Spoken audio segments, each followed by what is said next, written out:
Now you can. I don't even want to do it anymore. I'm done. Just shut it down the show. We're going to release this 10-minute of fuck ups and call it a podcast. No, it's fine. Just roll with it. The content we have coming is going to be good. It's just. This is what you do when you try to do like a cool quality thing and try to do a lot of cool stuff, and then it backfires, and then you feel dumb, and stupid, your big stupid faces. Well, let's talk about it. What happened is we switched to Twitch, right? Yeah, let's get that. First of all, thank you guys. Thanks for listening. If you're listening and in the audio form, if you're here live, thank you for watching. Yes, this is episode 230. You wouldn't know that we've done this 230 times because it still feels like it's the first time. Feels like the first time. Yeah, we decided to. Well, I think a lot of people were kind of confused, and they're like, because we've always done the show live on YouTube, and people were like, why'd you switch to Twitch? Well, I guess. Yeah, a lot of other content creators have made the switch to Twitch. Donnie Reese will think it's because Nintendo Shack did it, because he's very self-absorbed. Just like when he was playing Mario 3 when he was on our podcast instead of paying attention to us, you know. That's very true. Anyway, yeah.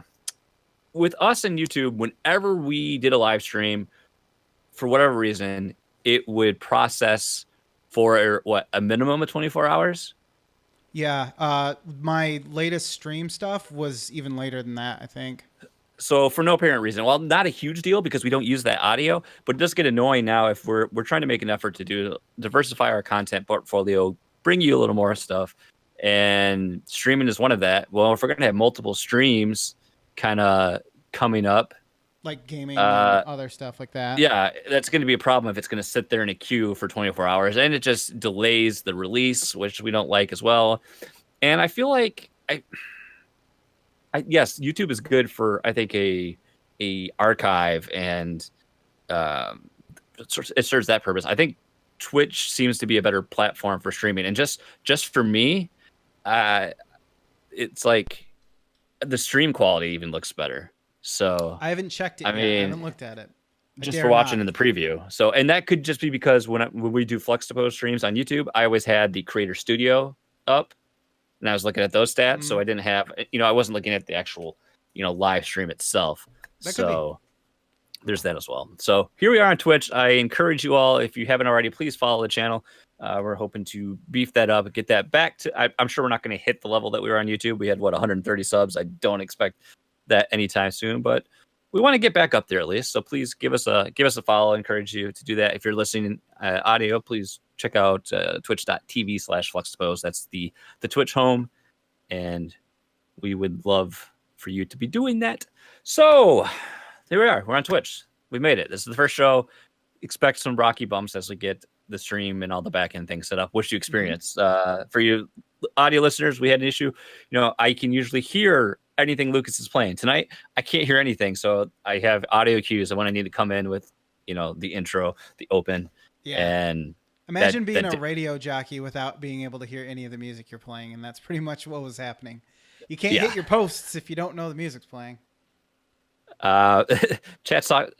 Chat's talking about they want to have some cheers, they want to have the emotes, and all I gotta do is the channel to affiliate. Well, if I'm involved, that's never going to happen. This channel will never get to affiliate. I guarantee it. We'll do it for you audience members. You beautiful bastards. I'm very anime. Now I'm really regretting that I didn't grab a beer and I grabbed some sparkling water. LaCroix boys. LaCroix in the house. That's our tag team name, the LaCroix boys. Oh God. The LaCroix boy tag team title. Boys with a Z. Boys to men. And as I always like to say each show, we are still in the hunt for that $90 goal on Patreon, that Fluxtaposed AMA. You want to get that. You're going to want to get that, and it'll be a good time for you all. We've already announced it also. We had the Netflixation vote. We're watching Lucas's Choice. I can't remember the name. Lucas, give me the title again. Mary and the Witch's Flower. Mary and the Witch's Flower. Perfect. And the Witch's Flower. That will be that'll be next week. Next week we'll be talking about that on the show. And Lucas, I don't know. Do we want to announce this here? We put it on Discord. It's not official yet. Yeah, and we while can talk about it. Let's talk about it, guys. For you that follow Lucas and I pretty closely, we do Fluxtaposed, and then we do our other passion project that we do together. At least has been Battle of the Beer. We've done it 3 years now, 2 years. It's been a while. Yeah, we had like a proto season and then 3 full seasons. Well, 3 soon to be full seasons. Yeah, and if you go on YouTube. YouTube.com/Battle of the Beer. You can see the progression. We started off in my basement. That's where we filmed. Then we moved out of my basement and we moved into one of our camera guy, our director, Mike's basement, because then we could have a permanent setup. And unfortunately, it's always been tough with 4 adults, varying schedules. Lucas and I have families. That toughens things out even more. And it's always kind of created a conflict for scheduling. And now we've got to that point now where it's just not going to work to film in its current location any longer. And so things are very much up in the air right now. We just released an episode last week. There's three episodes that haven't released yet, correct? Yep. So we got 3 more episodes coming, and we've got 3 more that we're going to film. So there's 6 episodes still coming, but the future of the Battle of Beers, we know it is. It's rocky at the moment, and it's kind of funny. I called Jess on the way home. I guess this would be basically my RL because I don't have anything else to talk about tonight. I called Jess on the way home, and it's like, when I know I've talked about it, and Lucas, I've talked about how we're like frustrated with it, and it's like sometimes you just don't feel like you want to do it, but now like talking about it being done, I'm like, it hurts. It gets me in the feels, man. It stings. Well, yeah, because when you're in the trenches and you gotta like actually do it, you have like that creator's, dips and highs and lows of like, yeah, I can't wait to do this, and then eventually you like start releasing the stuff that you've already done, and you're like, man, this isn't performing as well as I'd hoped, or didn't turn out as funny, or whatever. Self-criticism, basically. And then you don't feel like doing the next one. And then you think about all, how much work you have to put into it. And then you go and do it and you're like, oh my God, this is so much fun. Right. Got to do the Sean Capri. What's that? I don't know. He just does it. Yeah. It's always so much fun. And then like, I've always talked about how ending things on your own terms, and with this, like a Batman. It's just, and this, it's like, it would just end, and we're talking hypothetically, but I don't know where else we're going to shoot at, as we don't have a studio space. Renting one is out of the question. We don't have the finances to pull that off.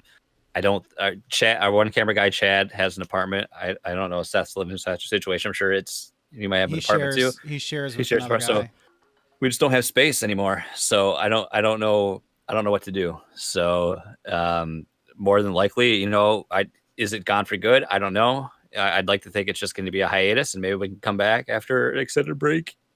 I don't know.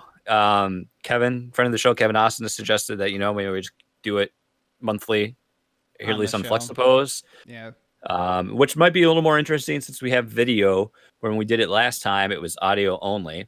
Yeah. So and we could always do that anyway, because that doesn't really require as much as it did with Battle of the Beer. Because when we shoot Battle of the Beer, we're doing 3 episodes. That means we're drinking 6 beers, not full beers, but pretty close, especially if they're good. So it still mixes up your day quite good. Yes, so yes. It stinks because I've had more people talk to me about it, and as you say, everyone always has been positive about that piece of content. This is fitting because I was just last week I recorded an episode of Radio is Lame with Johnny Casino, and we talked about overstretching yourself and feeling burnt out from trying to do too much. Because I talked about how I do Fluxtaposed, I do Nintendo Shack, I do If We're Nintendo, I do Battle of the Beer, all these things, and how because I had a comment about what if I was only focused on one piece of content, how good could that one piece of content be? Giving 100% to one thing, then ending up giving 60% to other things. Um, Right. and he had a lot of good things to say about the show because I know he's enjoyed it. And it's just like it's at the worst time because I'm just like, just when I came kind of full circle again, I'm really feeling positive about it. And now it's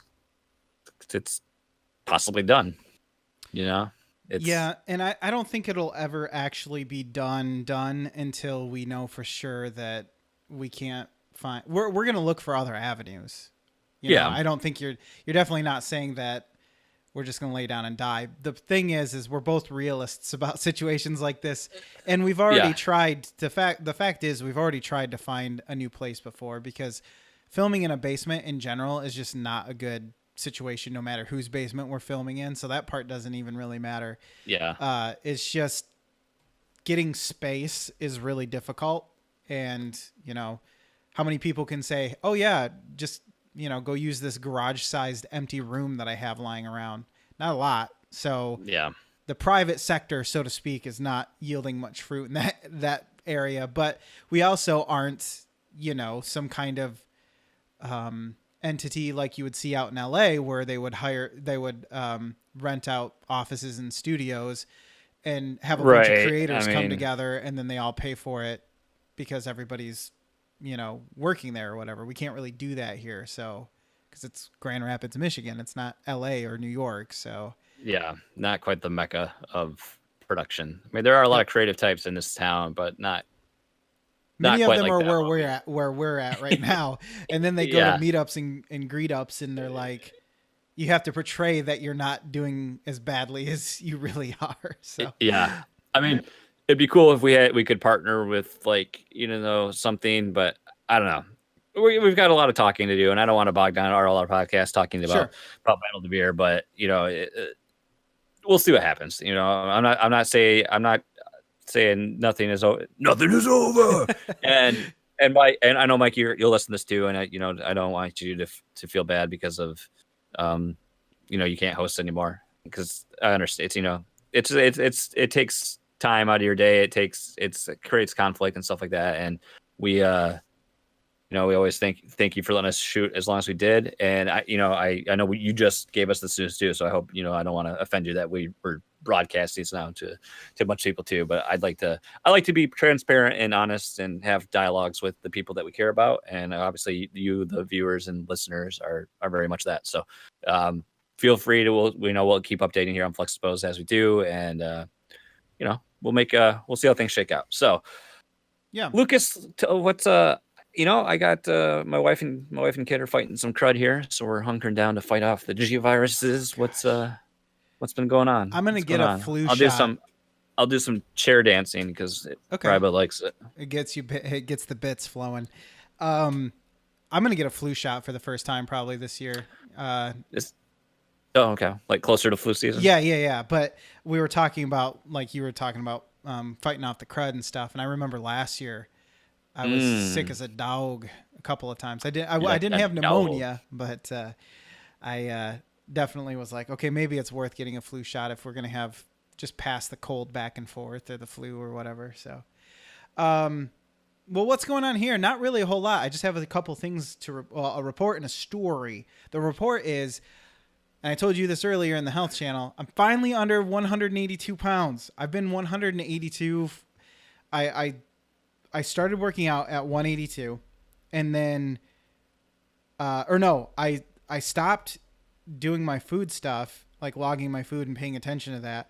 Got up to about 186, and then started working out and stuff and logging my food, and then I got back down to 182, and then I couldn't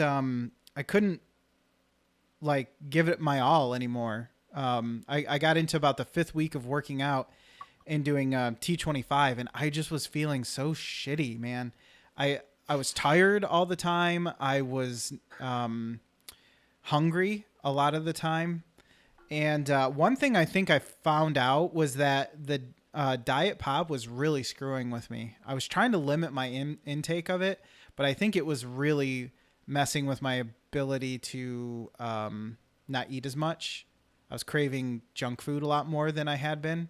And that wasn't really a problem for me before when I wasn't even drinking it. But I thought I could get away with it, and I had to shelve that and be like, all right, no more diet in the house.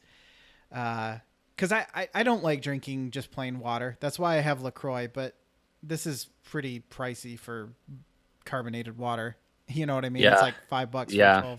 12 pack. So then I I considered, think I just think of it as buying. Well, not that I buy soda, but I compare it to that because then yeah, I it justify is. the price. Yeah, So I in mean, that sense, I it's the just can't think same. of it as water anymore. That's true. That's true. And I don't clearly because I'd rather drink that. I almost was going to get beer and have one of those every night. And I was like, nope, that's a dark path too. I'm not going to go down that road. I won't So lie. When I looked at our fabled Fluxtaposed show notes, the holy docket, I saw the under 182, and I was like, oh, he's been listening to Blink or something. I'm under the spell of Blink 182. Um, Tom DeLonge's soulful voice. don't they do Angels and Airwaves now, or is that just like they have so I think much he.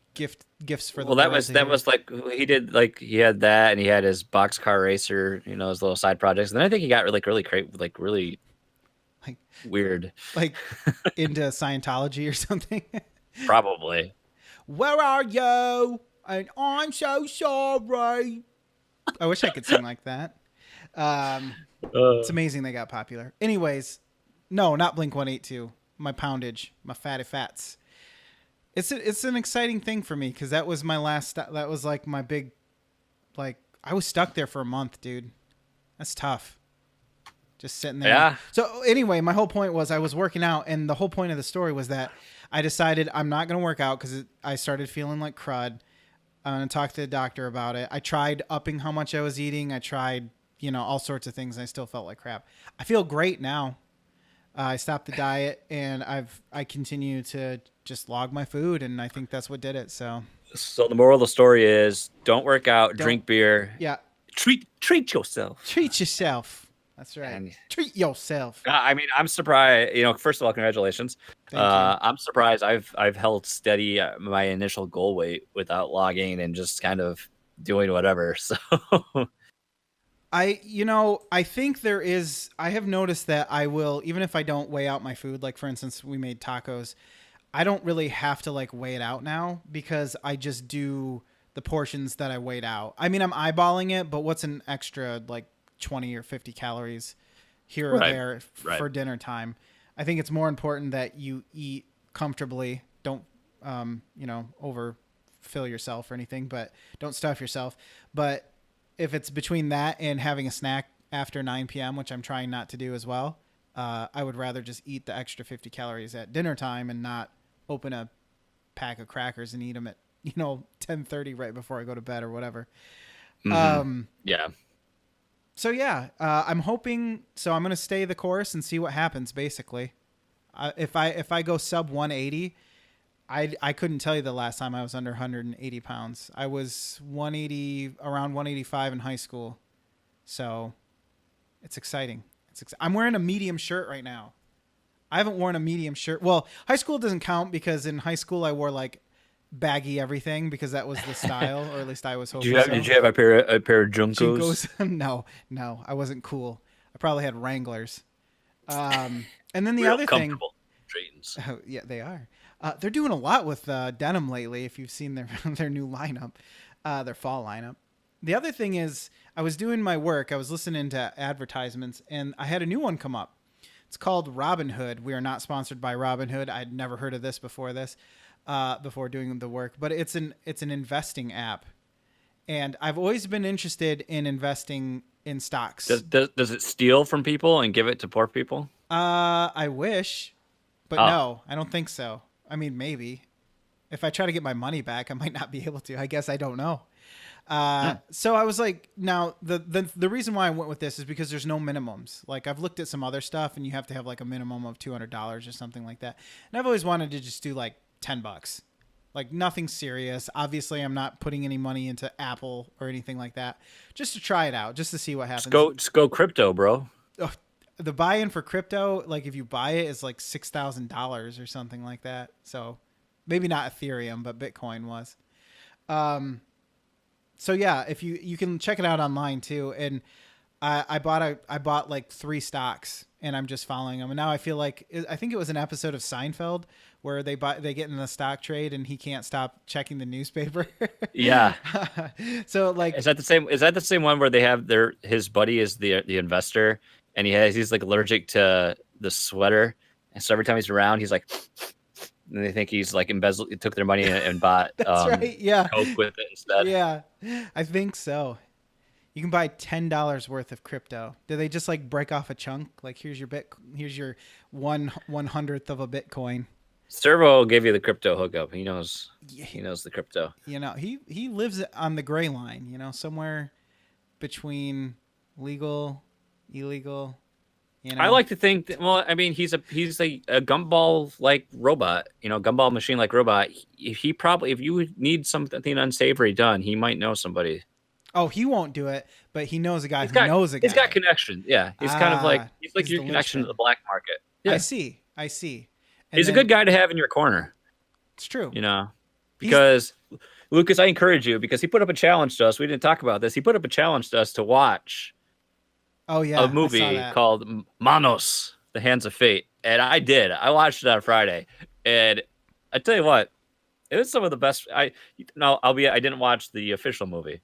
I watched the riff tracks commentary over top, but it's probably some of the most the fun I've had in a while. It was just it's definitely a so bad it's good movie. I'll have to you got to do it. I haven't been in a movie watching mood lately. I tore through 6 or 8 movies. Did you see the Torgo gifs? I mean, I did see the weird face. Was that the guy the one with the hat? I think. Yeah, that's Torgo. Weird face. I don't know. Yeah. Anyways, so I'm doing the stock trading thing. I literally have like $4 into $6 into it, but I just thought it was kind of neat because it looks like someone's about to increase their Patreon contribution to Fluxtaposed. Smell it. If this company I didn't diversify obviously with $6, it's a little difficult, but if this company takes off, I could make upwards of like $150 off 3 shares, but that's probably years from now. If it's alternative energy, and as we all know, the government will never allow that to happen. So we're all about coal exactly in the United States. Coal and gas, dinosaur fuels, petrol. So, yeah, that's really all that's going on. I don't have much else to talk about. Hey, that's good because, guys, we've got a lot. Unfortunately, I couldn't give you the rundown in the opener. Super friend of the show, Dan Anthony, a while back, had hit us up and wanted us to talk more about music. He always enjoys. Dan enjoys the OC remix. I don't know about everyone else, but Dan enjoys it. Exactly. Why don't you? I enjoy it. Wanted to talk more about that, about video game music in general. And we thought, you know what? We love Dan. Dan has always been around here for us. He's a great guy. And so we said, yes, let's do it. So we're going to do, we have a discussion. We have a top 3. We have a lot. We're probably going to run long in this show. So you're going to have to deal with it. Put us on 2x speed. I don't even care. And also warning to you guys watching, listening live, we are going to have some videos to accompany said musical section. So we're hoping that your audio doesn't get doubled up or does some funky things. We did test it, but as you can see with the show itself already tonight, testing doesn't mean anything because it all goes out the window. Right. I think I know. I will know how to fix it at least this way around. So that's something. But then the tricky part will be that both Jason and I neither of us will be able to hear the audio that's going out to you guys. Yeah. So it'll be pretty interesting. I'm guessing I won't be able to hear it anyway. So no, you won't. Yeah, that you're sucks. Not allowed. Sorry. So I will. So we'll start off. Our topic number 1 is just video game music in general. Questions we want to address. Why is it important? What do we feel makes a good soundtrack? And what are some of our favorites? So we'll look back at the earliest exhibits of games or examples of games that can say there wasn't music. There was just sound effects. And then we get the Atari age. You're talking like the Atari, and then I can't tell you what the earliest example is when we had full soundtrack, a soundtrack going with the game. But I feel like the reason a soundtrack and just music in general is important to a game is it enhances the gameplay. much like cinematography, Those, yes. musical scores can really help give you more emphasis on mood and tone and experience. And I think that directly, much as video games are a medium of art and of that nature, it lends the same hand to this medium. Like it. I think with music, for me, it really helps implant memories of games. Mm-hmm. Like special sequences for me are really tied to the score and that the musical experience and the emotion and the whole feeling that comes along with it. And it's crazy how it's evolved. What started out as just simple bleeps and boops and bops has gone Chip into full tunes. orchestral and everything that we've seen. But now we still see chip tunes just as prevalent today as we did in like 1986. It's true. So, and that's the thing, both with new music emulating that, or even using that original hardware to create new music. It's quite fascinating. I mean, please go ahead, build up on get in here, Oh, Lucas. What do you yeah, got? for sure. One of the things that struck me when we were talking about this and putting in information and kind of figuring out what we were going to talk about, one thing that struck me was that unlike film, or at least in most cases in film, you have like the choice to basically buy a soundtrack, right? Like you can think of Suicide Squad. That basically was just everyone's 70s and 80s rock hit list that they just threw into the soundtrack and called it good. I think with games, what's interesting, and it feels more like the music is a deliberate choice. And a lot of time it's created, pretty much all the time, it's created specifically for that game, right? Yeah. Whereas, in the movie atmosphere, or in the movie making process, you might have somebody do, like John Williams, do a score for it. And you can have very much the same effect of like remembering what happens at that point in that, when that song plays, et cetera, et cetera. But here you don't really have that choice. You pretty much have to have someone create music for your game. And I think I never thought of it that way, I guess. You know what I mean? Because when I was younger, the music was just kind of background noise, right? It wasn't really anything that I remember striking me as something I would listen to again later or anything like that. Mega Man was always good because it's really, easy to get stuck in your head and everything. But I didn't really come to appreciate it until probably like the PlayStation era, when things kind of, I matured a little bit more, and something like Final Fantasy VII came out, and it started to tie, because it's not just making the music, right? It's how it's used. Right. I would imagine that, you might have a composer, but they're not necessarily in charge of how that song gets used. They just get contacted sometimes and said, hey, make a song like this that sounds like this. Can you make it upbeat and sound like a menu title or something, something like that. Yeah. But when it comes together, and it comes together well, it really can be one of the definitive factors of a game. I feel like, especially when it comes together so well that it comes up in like a review or something like that. I find that to be really appealing to me. Like, that gets my interest these days. I'm just like, oh, because there are so many, like you said, there's music that's being made out of old hardware that sounds like the generation that I grew up in. You know what I mean? Like, sounds like the Genesis, sounds like the Super Nintendo. But, you're able to play a newer experience in a indie game or something like that. And so I don't know. I think it's something that a lot of people don't necessarily think about. It just is kind of something that washes over them. So I think it's cool that we're highlighting it, because I don't know. I think mainstream in a mainstream sense. So I think it's getting more appreciation than it ever has.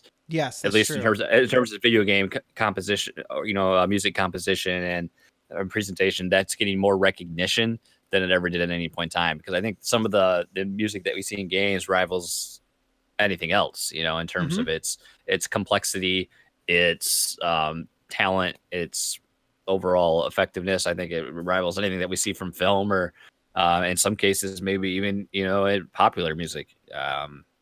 and I think, you have to look back to, you know, what we've seen, like, to reference Tommy Tallarico and Video Games Live, what he's done, Yeah. with that, and toured with that show, and many people will just use him.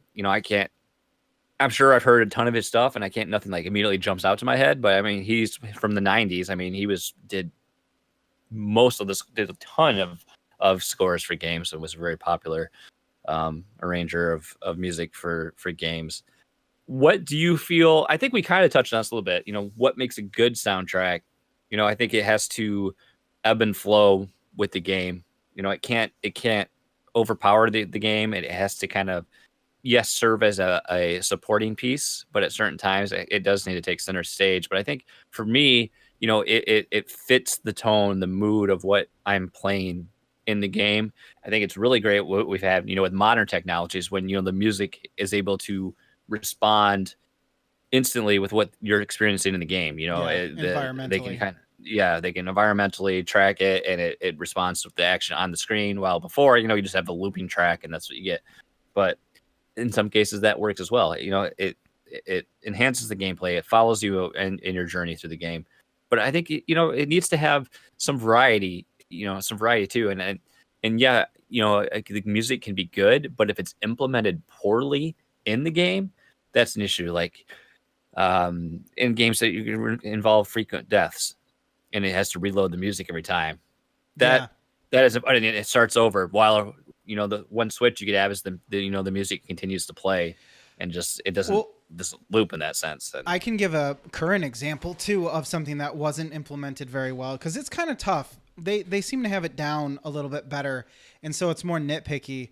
But I noticed in a game I talked about last week, Xenoblade Chronicles 2, there are times when the music almost washes out the dialogue in cutscenes. Now, I like the music in that game. A lot of it is really good, actually.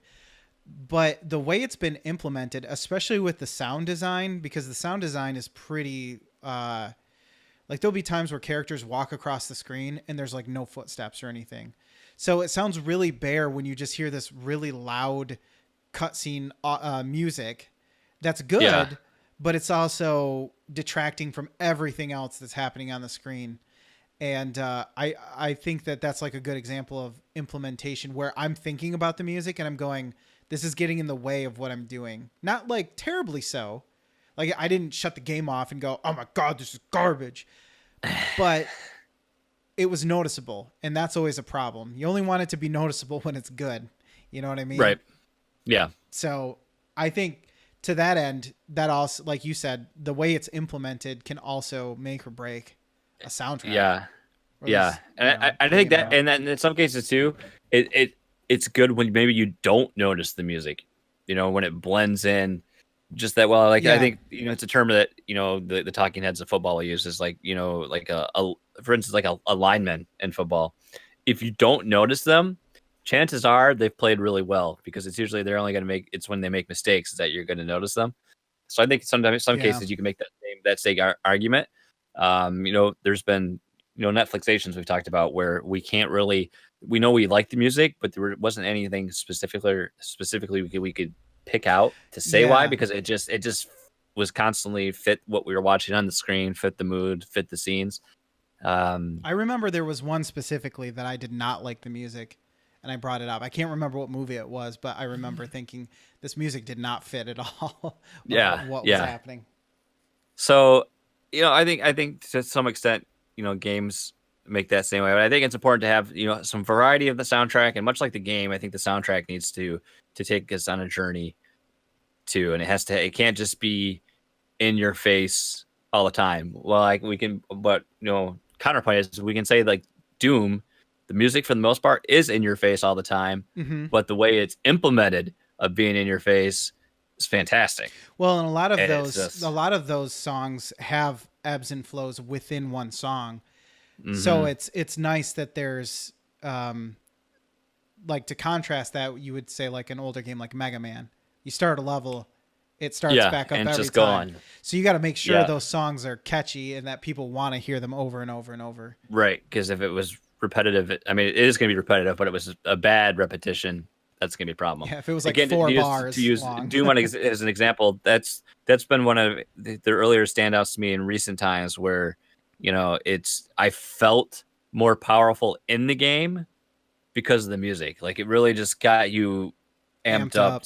Yeah. And I know this is going to come further into discussion, so I don't want to go on it too long because I don't want to steal talking But points. basically, like, if you're fighting, you want fighting music. If you're adventuring, you want adventuring music.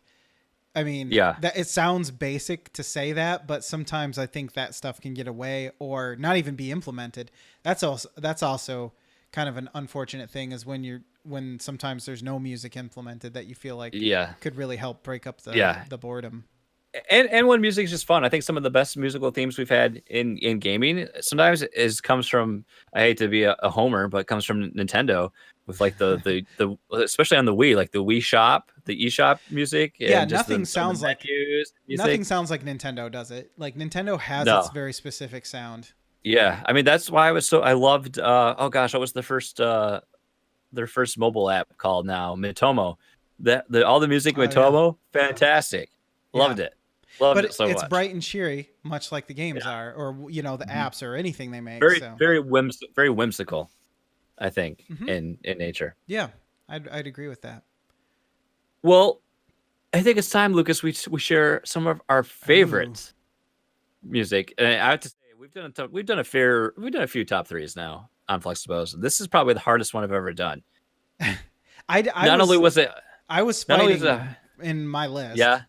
I mean, not only was it hard to come up with the top three, but to give you an order, but then just there's so many other games that could easily be here. And I feel like that list has just grown. And then like talking with people online and discussing, I was like, oh my God, I didn't even think about that game. Yeah. So I had to be careful. Like, am I remembering everything I played? You know what I mean? It's like, you got to go back and think, because there's things that, there's soundtracks that I listen to now, and then there's soundtracks that I loved when I played them and never gave them another thought. It's hard to say because, there's definitely a way to appreciate music without being like, okay, I'm going to go out and buy that album. You know what I mean? So trying to sift through all that information was tough for sure. And there were times like I did a back-to-back to decide. I listened to one game and listened to the other one just to decide which one deserved my number two, because I think you could easily interchange all of mine. Pretty much. Mine too. That's how I felt. So I don't know what order you need to go into for the video. Just go from bottom to top, basically. I numbered mine. They are. I tried to actually do number one, number two, number three. Yeah, mine are as well. So I didn't know if you want to go with one of yours first or one of mine. Or? Yeah. Why don't we go with one of mine first, so that we can see if this is actually going to work, and also to get a sense of the levels here. But my number 3 pick. Now this one was tough for me because I know a lot of people would say that another one in this entry. But my number 3 pick is Mass Effect. Ooh. So, as you can hear, I want you to listen to my voice. As you can hear, not you, Jason, is a very atmospheric sounding game. And I mean, I was already set with this game with its sci-fi. And, I was ready to play this game. I knew nothing of the score at all. So when I started playing it, and this is kind of what came out, was this, it's almost a mix between Star Wars and Blade Runner to a certain degree. Okay. Just based on like the like synths that kind of have a tendency to really get dreamlike and a lot of echo. When you think of like the typical space background-ish, you kind of... Yeah, or sci-fi sometimes. You either get Michael Bay action pounding music, or you get this, which is, the wonders of life and traveling through the galaxy and in a world. Exactly. In a world.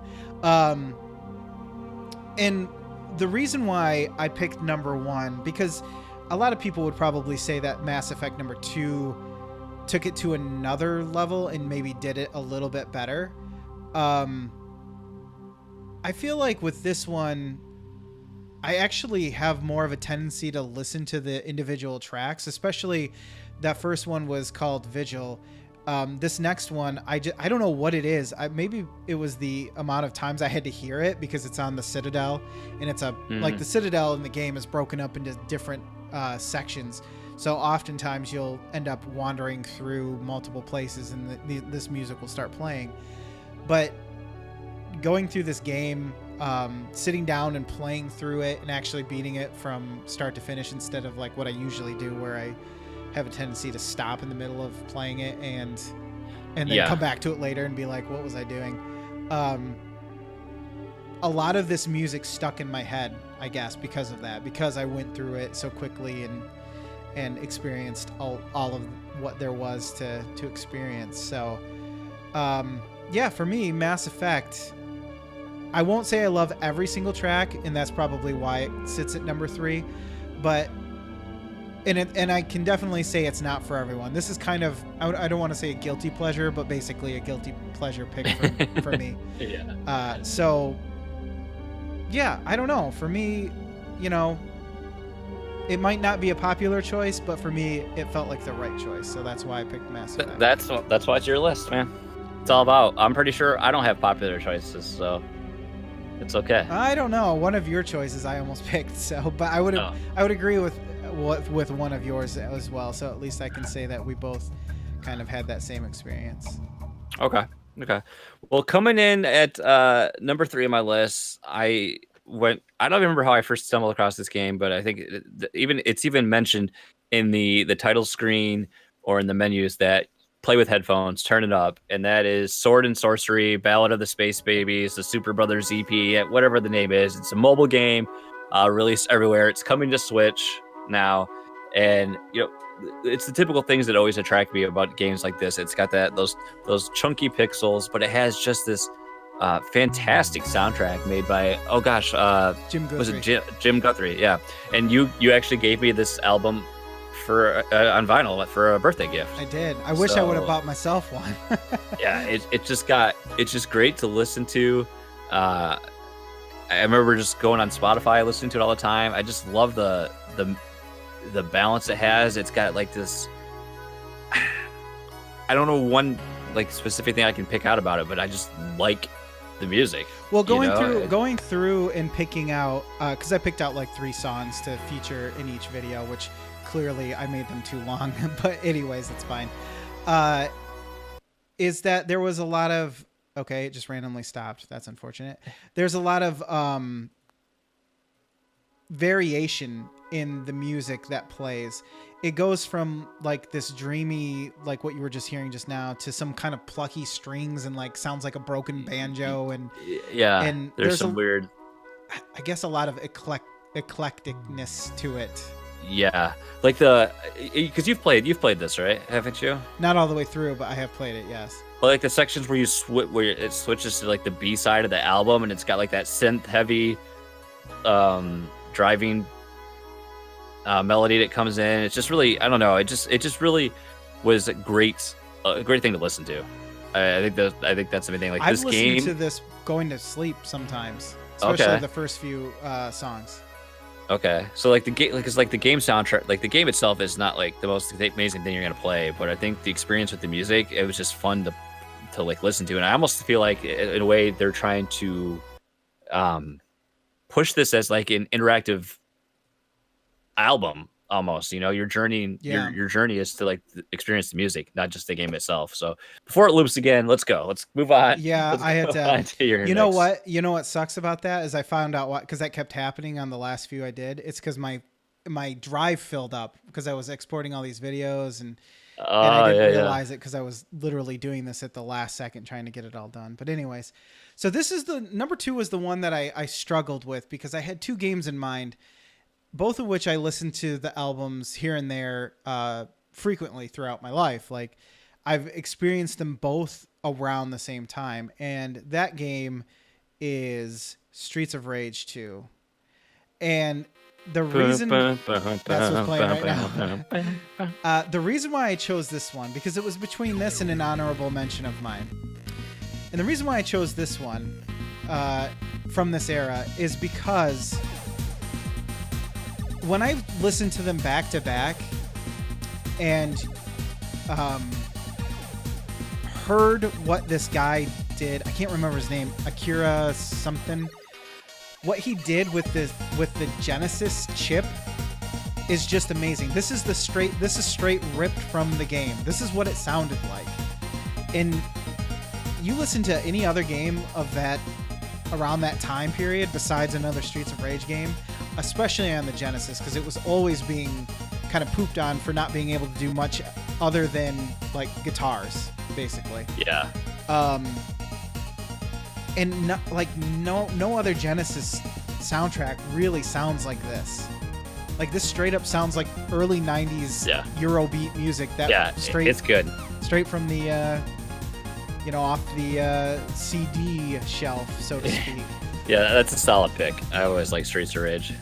And Streets of Rage 2, that is. Yeah, and I don't know why 2 is the one that I go to, because it's weird, because I have played 1 and 3. 3 not so much, but I have played 1, and I don't remember as much as I do with the second one for some reason. I don't know if it's because a friend of mine had the game and just that one or what. Yeah, I'm sure that's part of it, but I think it's one of the best. I think it's I'm gonna say it's the best entry in the series. I think so too. I'm interested to see how the fourth one shakes out, and especially, obviously, they're gonna have a tough time, doing the music justice, but hopefully you can. And again, here you have a mix of things that are like driving beats, especially like that's an amazing first level song, Go Straight. But the one that you're listening to now is kind of a little bit, I don't want to say slower, but not as like driving and obvious, I guess, of a choice for a fighting game. Yeah. And there's not really a fighting or beat 'em up, I should say, not fighting game. There's not really a beat 'em up that sounds quite like this one. So or this series really. Right. So Streets of Rage. Streets of Rage 2. Dulce. All right. Well, I had to. I mean, I knew as soon as we're talking about music, this game had to be on my list. It's like the penultimate example when I think of video game music that stuck with me just because it's always been there. I don't know when it became such a prominent figure in my appreciation of game music. It definitely will come into play when we talk about OC Remix, but it was tough between this and the third one, but this one is still the first love of my heart. Mega Man 2. Fantastic game on the NES. I definitely didn't not press the wrong button. I got it. It's going now.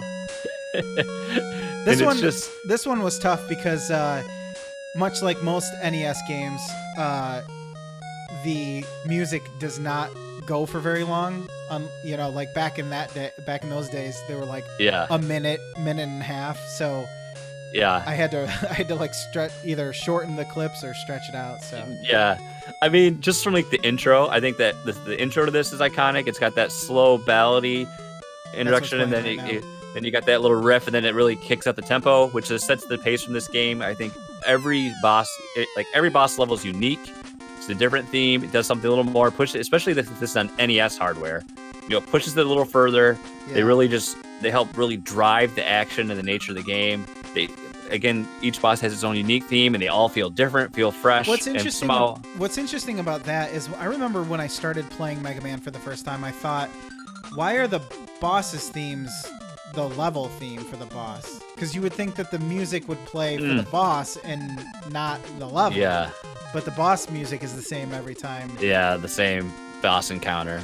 But they really, in a way, capture the feel of typically in Mega Man, the Robot Masters incorporate either an element or a specific theme, and I think the music has always captured that same element for it.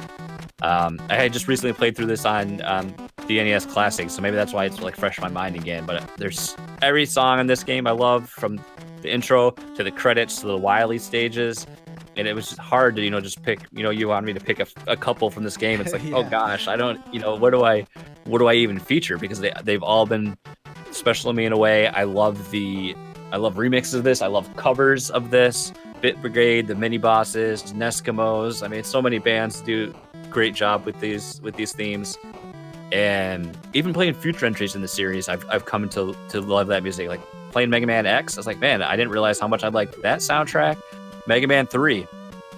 It's tough because the intro to Mega Man 3 is almost caught up to Mega Man 2 for me because I love that intro as well. It's just this is like when I think of chiptune music, this is what is like the example for me is what Mega Man 2 is. And I think any game where you have characters that are given their own music, it's especially important that you get that music right because it kind of is part of who they are as a boss. You know what I mean? Like it defines kind of the way, I don't want to say the way that they are, but their design in a way to me. So I don't know. Here it's even more important not only to be functional as something that drives you forward, but also to fit what this character looks like. You know what I mean? Sorry, I'm catching myself just watching this person play Mega Man. Sorry if anyone realizes that I stole your YouTube video for gameplay, but I had to have something to play in the background. So, the last time I played this game, I did something I never did, and that I pretty much used the metal blade all the time. Really? That totally drastically changed it because usually I always use the Mega Buster until I get to a boss. But this time I was using the metal blade all the time. It just drastically changes your experience. I think it's OP as hell. And I love it. It is. So that's my second pick, Mega Man 2. It's a good one. Obviously, that was up in my brain cells as a possible pick as well. But let's just say we have honorable mentions for a reason. Let's just put it there. Yeah, exactly.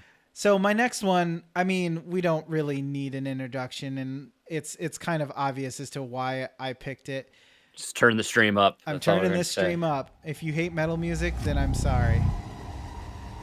But it's Doom, the remake, 2016. I would imagine a lot of people thought this game was not going to be good. Like, how do you remake a classic game? Dude, I think that's why I slept on it a little bit. And then I heard good things about it. And even playing, it wasn't until I played it on the Switch of all things. And it wasn't until I did that, I was like, this game was awesome.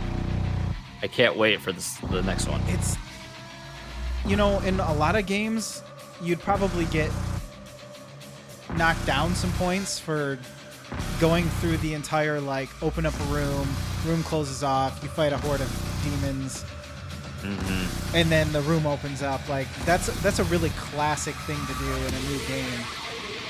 But I don't know, they did it well, and it obviously you can still do that type of style of game. Yeah. And have it be good. You just have to know how to implement it in a way that kind of fuels those nostalgia receptors, I guess. Yeah. Improve upon it. I mean, like I was saying, it'll work. When you go into a room and you're surrounded by enemies and just this guitar riff just kicks in, the drums kick in, and you just feel like a badass. You just go through and just start killing everything, and it's just it keeps the beats just keep going, and it just keeps driving the gameplay. It's very Slipknot sounding right now. Yeah. Yes. And that's not a bad thing for a game like this. And the important, it actually made me play differently. It made me do that. I played much more aggressively. Yeah, it makes you want, and that's a good marriage of like the soundtrack and the gameplay coming together to play off one another. Because if this game didn't move the way that it does, then either one, the soundtrack would be almost overbearing and not seem as important, I guess, as it is, or the game would feel sluggish and it wouldn't be able to keep up with the music. And so, I don't know. And I tried to pick, like, this one is still even pretty heavy, but it's not quite as, like, driving, like, quick of a beat, but it still has that edge to it that just makes you feel like a badass. And I think it's Mick Gordon, I think is his name. I don't remember. The composer of this soundtrack, I think he won for best music in a video game at the Video Game Awards in 2016, I would imagine, when this came out. So yeah, just blew everyone away. This game did, and I've actually been considering going back and playing it again. Oh man, I kind of would like to play it on mouse and keyboard just to see. Well, because your only experience was Switch, right? Yeah, I played the demo. They had the one level demo, so. But... Did you do the challenges on Switch? Mm-hmm. I couldn't imagine. There were some of those, like the ones where you have to move around a lot. Yeah, and I played this game a lot handheld too. Handheld, desktop, and docked. I played all the ways. I realized that my spelling error here, or my typo, says Argent Combat instead of Combat. It's like Slipknot and Nine Inch Nails had a baby and then made this soundtrack. Or that baby was the soundtrack. And those are two things that I can definitely enjoy. Get behind. Yeah, so Doom, everybody. Doom. All right. My top pick. This wasn't originally my top pick. I had to bump some stuff. I originally had one of my honorable mentions in my list, and then it was through engaging with some of you listeners on Twitter, and I was like, oh God, how did I not? This game isn't on my list, because when I think of a game where I can think of just about every theme from the game and music that just feels iconic to me, and it takes me back to the experience I had playing the game, not even just personally, but even takes me back to that moment in time in my life. It's Legend of Zelda, The Wind Waker. Oh my gosh, Zelda The Wind Waker. I just the theme, the opening theme of that game. That's what's playing right now. Just you got the harp that comes in and and the flute. So good. Outset Island theme. I love that. That's what's next. So talk slower. So Dragon Roost Island. Pretty much every setting, every stage in this game I can mention, like, that music I enjoy. And it wasn't until like going back and playing this maybe on the HD remake that I was like, oh my God, Wind Waker music so good. There was some the HD remake redid some of the songs, because I was going through a playlist, and there was the original and then the HD remaster, and I picked the HD remaster where available, because to me it sounded just better overall, more full or slightly cleaner or something like that. I'm sure that's the case, and like you can make an argument that every Zelda game has really good music in it, music that's important to the story, and that's true. And I think people will make the argument that, you know, Ocarina of Time is the best great music, or Twilight Princess, or even Breath of the Wild, what it's done has some great music. But Wind Waker for me, I just love the themes. I love it's fun, it's light, it's airy, it's whimsical, but this was such a drastic, different take for Zelda. And I think that's why that music appeals to me, and because of just this game itself. Because this was the first Zelda game that I actually played through. No, I didn't have Zelda for NES. I had played it, but I didn't own it. I didn't have a Super NES, and I didn't get Twilight Princess because I was upset about it getting dual released on GameCube and Wii, and I just assumed I was going to get a Wii, and I never did. So up until I got the Wii U. Isn't that a Zelda tradition now to be dual released on two systems? Apparently it is now. So on the Wii U, this is like, then I played all these other games, and I was like, oh gosh, Zelda. But this one, it's always going to have a special place in my heart, because, you know, I just remember I moved into my first apartment. I didn't have anything to do.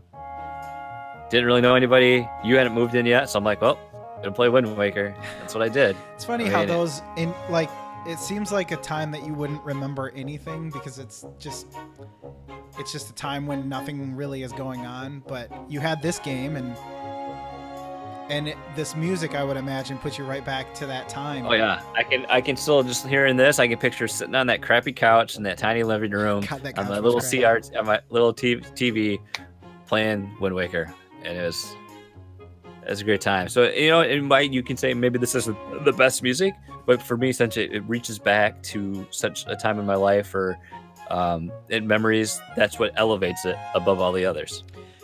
And I feel like I haven't heard a ton of Zelda music, honestly, but I feel like this soundtrack is, even like the game itself is slightly different than the other entries in the series, but even the music to me was slightly different, at least from some of the stuff that I was choosing through. Because as somebody who hasn't played this game, it was hard. I was like, I don't know what songs would be iconic, but the last one I chose was the sailing song, like when you're sailing around. Yeah, because I'm like, you do a lot of sailing, so you probably hear this song a lot. But you know, it doesn't have as much of a majestic feel of like a medieval feeling, I guess, as it does have more of like a whimsical, cartoony, almost like Super Mario feel to it, or island-like feel to it. So, yeah, I don't know. It's different, and as somebody who hasn't played the game and doesn't have those memories, I can still enjoy it just because it's good music. God darn it! That's what's matter. That's what matters. Do you want to hit we'll hit up our honorable mentions real quick. I'm still talking, I'll do my list. This was originally on my list. I had to bump it. Katamari Damacy. Yes. It's the theme song alone. One of my favorite theme songs ever. Katamari on the Rocks. And so many of the other, the songs in this game are just good. It's a weird game, and the music was weird, but good, and I loved it. Doom was on my list. Just the experience of that music, of that game. We've already talked about it. It's good. And, honestly, so many games I could exchange on this. Sonic 3 is one of my favorite games. Mario Sunshine, favorite game soundtracks. Hyper Light Drifter I put in here just because it's so much of what I'm into currently. The music it's very synth. It's very 80s. It's very out there, but it just is there in the game, and it was a great accompaniment to the gameplay. I really enjoyed it. And that's why it's on my list. Nice, because I enjoyed it. Nice. Well, speaking of which, my honorable mentions, one of which was Hotline Miami.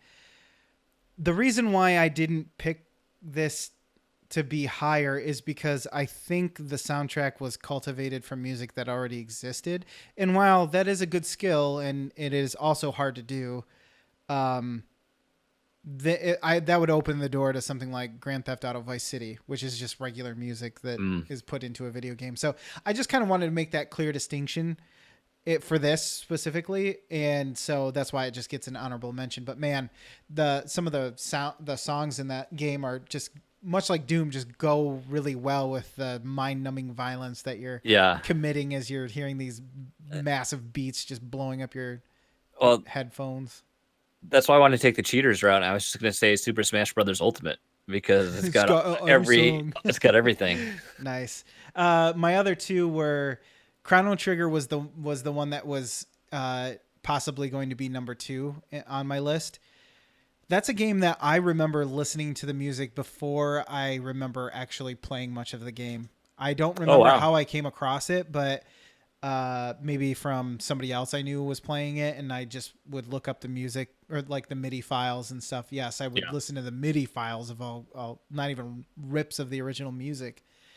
But there's just so many moments in that game that are like married to the song that plays that it's like the town themes. You go into a town like you were talking about with Zelda, where you walk into an area or you get to an area and that song plays, and every time you go back there it greets you and you're just like, yep, that's that place in that game, and this is what I was doing in my life, and it just kind of brings it all flooding back.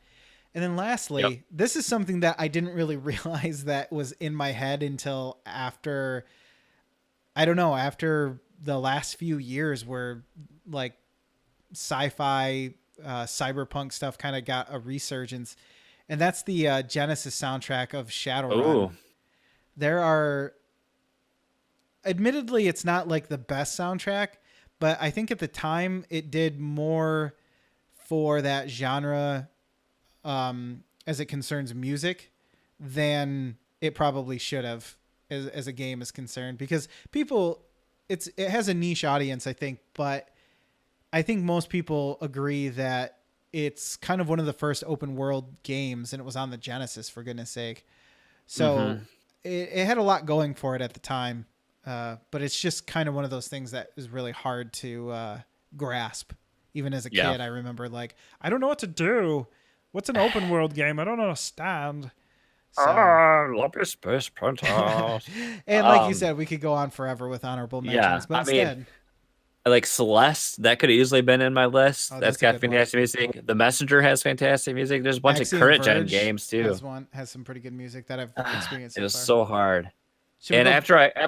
after I begged on Twitter, we got Yes, you overwhelming did. responses. You sick Because bastard. Fluxtaposed tweeted it out. People were like, "Screw that podcast." But then I was like, "Hey, nobody said anything yet." And then boom, we got overwhelming, flooding responses. We got a lot. I guess we gotta quick hit them. Yeah, we'll go We back got to some other back. stuff we got to get to. So, Professor Switch, Surviving Mars, Minecraft, Persona 4. I don't know any of those. I didn't even know Minecraft had music. Donnie PSVG at Playing Nintendo says Legend of Zelda: The Symphony Orchestra / Collector, whatever it's called. Do you know what he's talking about? No, but it's Probably Zelda, some so. collector's edition that nobody could afford. It's like probably an orchestral mix of a Zelda. Life soundtrack. is Strange 1 and Before the Storm, very indie, like downplay music. Pretty chill. It wasn't too bad. And Destiny 2's soundtrack. It's a 10 from me. Ooh, Destiny 2. Which does have Kyle, some pretty epic music. Kyle Heyman. Picking 3 is really challenging. Chrono Trigger. What Remains of Edith Finch. And then he cheats. Bastion, Halo 3, Bayonetta, God of War, the new one. That works, right? Yeah, hey, it fit in the tweet, so there you go. Yeah. Jay, aka Meef J, at Meef J, says Halo. I mean,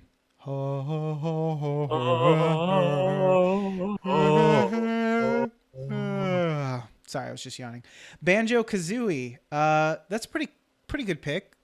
Weird music in that one though, very farm sounding and fast paced, I guess. Donkey Kong Country, both rare games, right? Donkey King. Donkey King. Yeah. Eric Bouchard, AZ Rock Slide, Chrono Trigger again. Mm-hmm. People love that Chrono Trigger. Mass Effect Trilogy, Mass Effect 2, if you force him to pick just one. Shadow of the Colossus. Good game. Ooh, good game. Good game. Jesse Michael at Buzz Cycle Buzz says Wind Waker. You gotta vote for confidence. Breath of the Wild. Just write all of the Zeldas. Of the Zeldas. Splatoon. I could listen to any of those all the way through. Runners Up, Animal Crossing, GameCube / N64, and the original Zelda, Legend of Zelda. Hell, everything by Koji Kondo. Oh, ¿dónde? I hit my microphone on accident, but kind of sounded like a gong. Oh, Pumpkin Striker at ET Dragon, Super Street Fighter 2, Witcher 3, Katamari Damacy. The thing about Witcher 3 though is there's random like yelling, like folk music. Like there's a song when you're fighting where a woman is going and it gets old after a while. Barf. Hot-blooded tough turkey at Trash Turkey 8 minutes ago. I'm assuming that's not part of the name. It happened 8 minutes ago. Sonic Mania, Sonic Mania, Castlevania Symphony of the Night, Streets of Rage 2. He had me until he said Castlevania. Dr. Detroit Wick, the Detroit slasher Peggle. La la la la la. That's true. Oh, nothing's better than when you finish get the Ode to Joy. Goes to that slow mo and you get the timpani goes and then the cymbal. Yeah. Forza Horizon 3. Hey. Halo. I like our Halo. Backlog Mania +? Question mark. At Red Balloon. Red Balloon. Thank God nobody just has emojis for names. At backlog_blue says GTA Vice City. See, that's cheating. San Andreas and see, that's cheating. Yeah, and Custer's Last Stand. Isn't that the porn game for the Atari? Yes. That's what you remember? Not that sweet banging action on that cactus? Come on now. It's me, Joshua Bones. Legend of Zelda: Ocarina of Time. OG Halo. Overrated. Mass Effect 2. See? Dan Anthony at Mr. Dan. You better respond to this. This was your brainchild. Bah. Mega Man 2. I think we agree with that one. Final Fantasy VI, which would be 3 in the United States. Interesting pick. I guess. I don't know. Street Fighter 2, you're Ken's a theme. family man. Guile's theme. Who's the Smooth McGrews? Let's just do that. Yeah, good idea. Adam Boyd at _Nemo in no specific order. Doom 2016. Celeste. Risk of Rain. I can confidently say that these 3 are the ones I have the most all-time listening hours on. Wow. Jared Navarre says Donkey Kong Country 2, Ocarina of Time, and Mega Man X. I remember Mega Man X has a sweet, like, you play that first intro stage and it's just got like some wailing guitars. Dude, randomly. I was streaming it until I, effed it up by loading the wrong save state, and now I'm gonna play back offline and get it back up there. I want to finish it, but yeah, great track. Ryan Craig at Mathman1024, Final Fantasy 4, Octopath Traveler, and the Wii menu. I just leave that on. The DJ Cutman Wii stuff was pretty good. The remixes of stuff. Cutman does some great stuff. Tom Servo at Nathan Horton 10 says Mega Man 2, Legend of Zelda Ocarina of Time, and Legend of Zelda Wind Waker.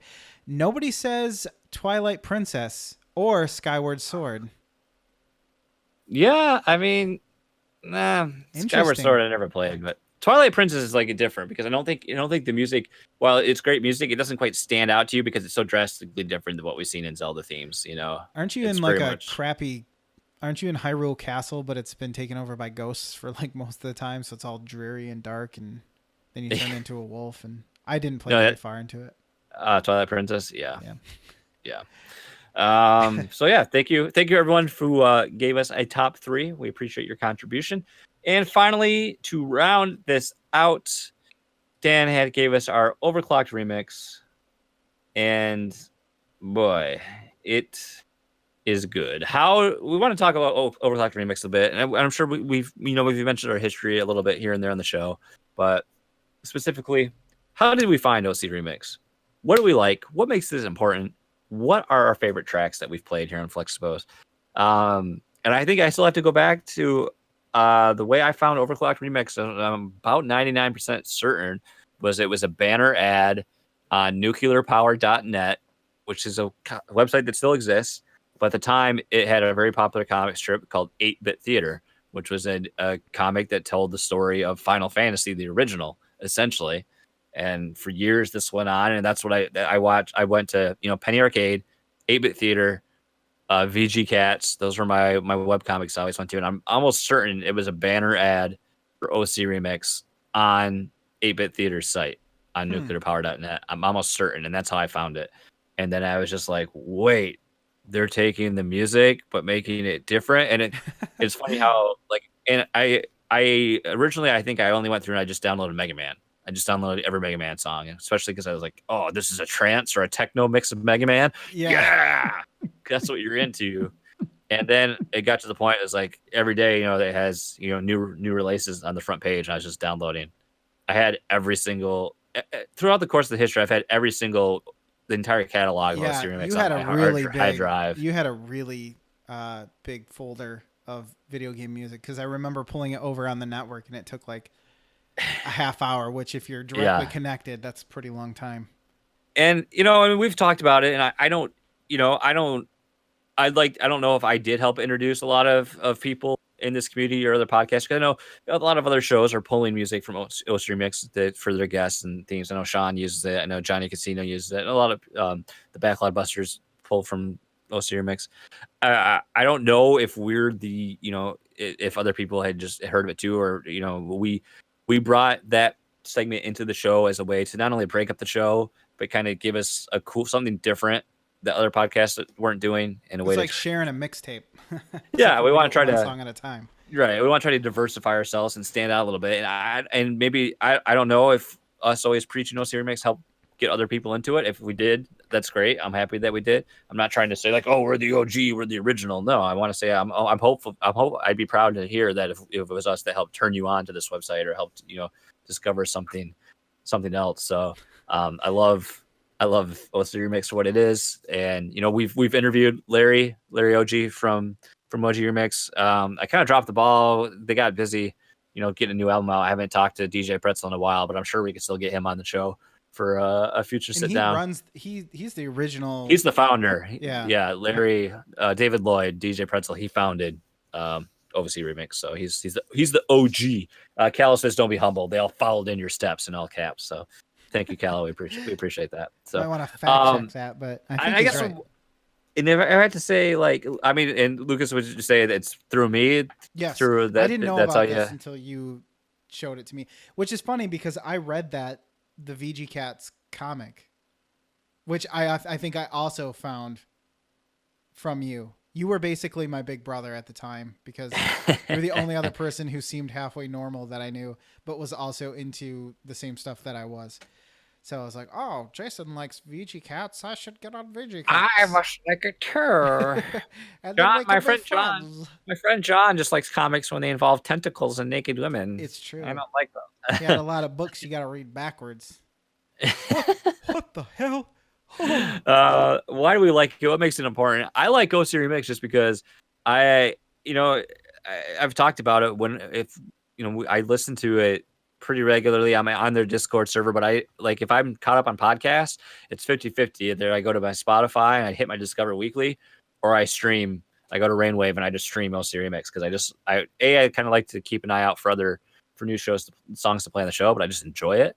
But for me, I guess I like that celebration of video game music, and I like that they're not always completely faithful to the originals. They're rearranged or updated style-wise. Like you brought up DJ Cutman. I think he's a great example of taking a song and really updating it to more popular styles. Like the Strike the Earth remix is still one of my favorite. I heard the remix before I played the game, so to go from that and then to it's a good song, but the remix is just I wouldn't even know that was from a video game. Really? Yeah. And sometimes, he does it's simple. It just adds a different drum track and just these little things he layers underneath there, but it always sounds so good. So I just like that it's a completely fan driven, organization. They're a nonprofit. They're not out there to make money. And not only I think this ties into why I like it, but I didn't know. Were you signaling at me? No, sorry. I was trying to figure out moving your arm in front of your webcam is weird. Sorry, Cody was just peeking in. I was trying to point out that he was peeking in. He's just like, hey, I'm a dog. I just saw your hand go up, and you're like, take my strong hand. I just want to flex on this show. So why I like it and what makes it important, I feel the same thing, is that it's bringing awareness and celebrating this video game music, but it's also cataloging it at the same time too, and preserving it for future. Well, and just like you hit on the subject that I was going to talk about, which was I think it's important because it keeps older music from older video games relevant. There's a lot of Mega Man songs that, I mean, I'm sure don't get me wrong, I love me some Mega Man soundtrack, but it's a little harsh these days to listen to the original NES pulls music from the actual ROM. I don't know. You can find a different take on Metal Man's theme or something, or Flash Man or something like that, or you'll just find a techno beat or whatever, but it'll do much the same as actually playing the game and listening to that song. And I like that about those remixes that they put up there, because sometimes, even though it's called OC Remix, sometimes they're not much of of a remix at all. They're just updated, and I can appreciate that, and it makes them listenable. Whereas sometimes, same thing with not OC Remix necessarily, but any of the bands that do metal covers of video game songs, sometimes I wonder if people would even know if they were from video games. You know what I mean? So I think it keeps it relevant. And Dan had also asked, this is all kind of pulling from stuff that Dan had asked us, what some of our favorite tracks are from OC Remix that have been played on Fluxtaposed. If you're not keeping track of score at home, we have do have a playlist on YouTube that I keep updated. But we've had 203 songs Dang. now that we've played. Almost all from OC Remix. Man, there might have been one or two that weren't. And I'm not gonna spend time because you're not gonna play samples, right? We're just gonna. No, I never planned. Oh, because we didn't discuss our lists beforehand. So just really quickly, I'm just gonna my rundown. I have to because it's such a great game. I love it. Was the first remix we ever played. Hoy Small Fry from Wind Waker. Yes. That's always going to be one of my favorites. And one that we recently discovered, Super Street Fighter Alpha 3, Super Skeet Fighter. I love that one. It's got just this driving. It's got this awesome funky slap bass line that's just rocking through it. It's just really in your face, really driving song. Mm-hmm. And my third one, I don't think we've played it on this yet, but I'm always kind of torn sometimes when a remix has vocals, because it either really sometimes if it's done well, it'll enhance the song, but sometimes it's just kind of like, ooh, it kind of makes me cringe a little bit. Yeah, it's a little cringy sometimes. I'm gonna have to go back and pull. I don't think we played it, and I can't remember the exact name of it, but it's a Punch Out remix. Oh gosh, and it might be called something Little Mac, but it's like a metal. Or at least it's a hard rock. Is it the Stole My Bike song? No, it's not Stole My Bike. But it's a hard rock version of the Punch-Out themes. And it's just, I think you had really me good. listen to that. Or had mentioned it to me. I've had it for a long time. Dun, dun, dun, dun, dun, dun, I think. Sing it for us.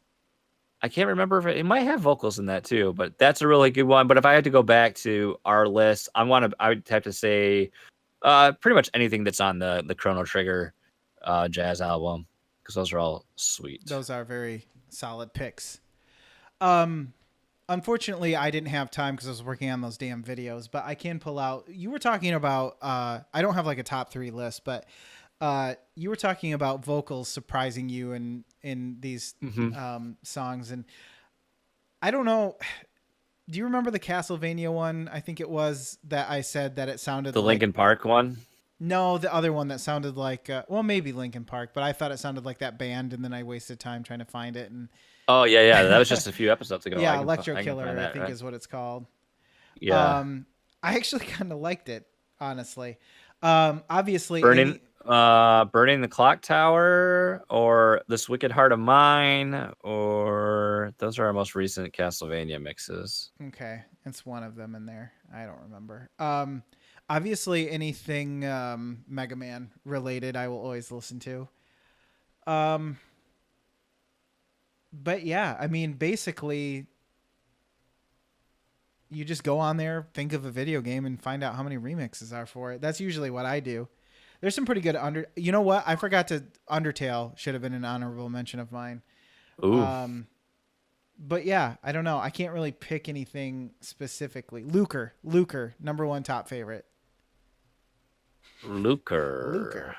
Yeah. Which for some reason I thought was from Castlevania, but it was actually Metroid. Which probably explains why it was so dour.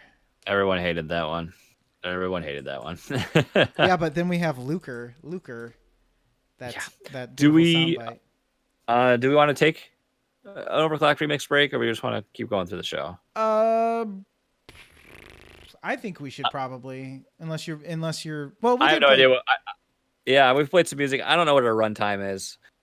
I can tell you in a second. 1 hour and 30 minutes. Yeah, maybe we should skip it this time around. We played. Yeah, we'll music. skip it. Dan did give us an OC remix to feature, so we'll table that and we'll play that next week. Dan, thank you. We did not skip you. Don't worry. We'll always skip at least one piece of content that you send to us. Yeah, that's right. So, in the matter of keeping the show going, let's talk some what you playing. Oh, you get half of one. I'll pretend I hear it. Okay. Sounded great. You probably couldn't anyways. So, you got the boom, the last boom from Finish Him.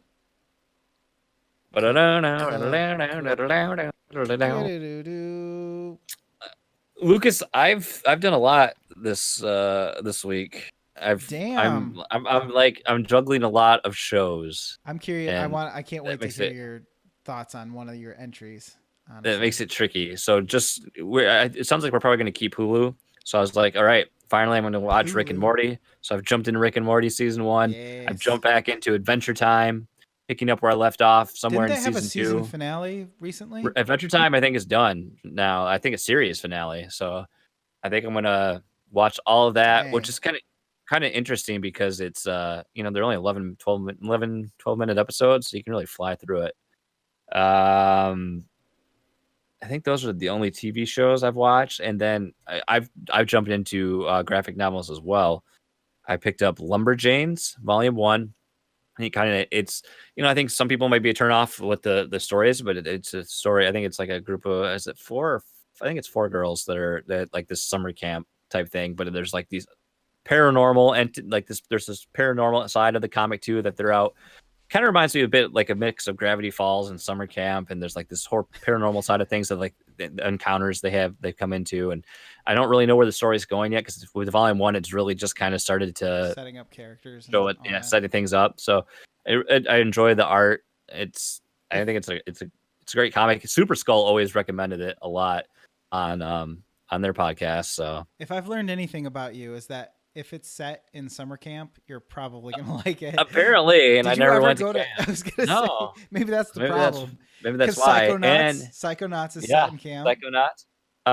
And then I read Gravity Falls has a comic there was 4 separate stories that I don't know if they all take place after where the show let off. At least one of the tales does, and they were just like little one-offs, like continuations of the show and everything. And very much, I wonder how it would work, but it very much captures the same feeling. The writing's right there, even being in a different medium. The comic panels really still capture the feel of the show. And there's one specific story where it goes inside of comics, and so the characters are transitioning into doing different styles from like Oh yeah, Archie to like Dinkleberry to um not Dinkleberry. What was the Beetle? What was the one? Beetle Bailey. Beetle Bailey. Like different Garfield. It's just interesting to crazy anime.